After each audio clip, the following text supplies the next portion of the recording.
You may have heard recently about record budget cuts in Taiwan, but what immediate effects are they having?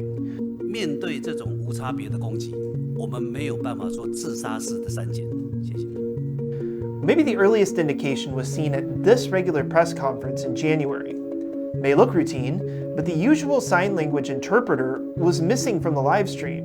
我们平常院会后记者会在这绿幕前面都会有手语老师，但是因为新传出预算被全数删除，所以我们真的请不起手语老师了。对听众朋友，我们也是真的很抱歉。 Leading to complaints from Taiwan's deaf community. It was a clever piece of political theater, the cabinet's way of showing what happens when government funding is taken away for programs and services it says are not always thought of, but are still essential. But besides this, what's the real impact of these cuts? Why are they being made? And what will it mean for Taiwan's future?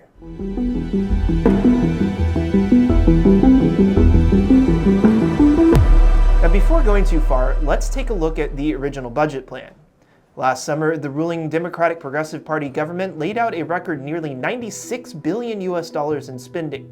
The largest portion of that was to go to social benefits at around $25 billion, with close to $3 billion of that for long-term care for the country's rapidly aging population. Now, second and third were education, science, and cultural expenditures, and what they called economic development. But it also set aside a historic $19.7 billion for defense, part of efforts by the Lai administration to raise military spending to at least 3% of GDP. Taiwan should be aiming for 4, 5, even 6% of GDP. You can look at countries like Israel, South Korea, and others that face existential threats and what they spend on defense, and Taiwan's just not there. That's seen by many as critical to showing the US, Taiwan's biggest security backer, that Taiwan is serious about defending itself. The budget increase speaks to a couple things. First off, that Taiwan is taking its defense more seriously. It's positive to see a year-on-year growth in the defense budget. Ideally, given the magnitude of the threat that China poses, it'd be great to see that get to like 2.5, even like 3% of GDP. Lai's government defended this unprecedented spending package, pointing to record tax revenues in 2024, which would more than cover what was being proposed. It also cited Taiwan's strong economic performance over the past year, saying the increased budget is in line with higher GDP growth. So why the pushback?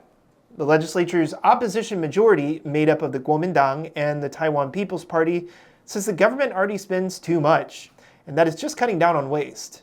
It's also the legislature's constitutional right to make adjustments to the budget as it sees fit. The legislature does have the legal power to freeze or cut budgets, and that's really the one kind of clear constitutional authority they have over the executive branch. Now, there's an important difference between cutting and freezing. When a budget is cut, that money's gone. But when it's frozen, the money is still there. It just needs special permission from the legislature to be unfrozen. But the cabinet says this doesn't matter. It accuses the opposition parties of using the budget as a political weapon and targeting institutions it doesn't like.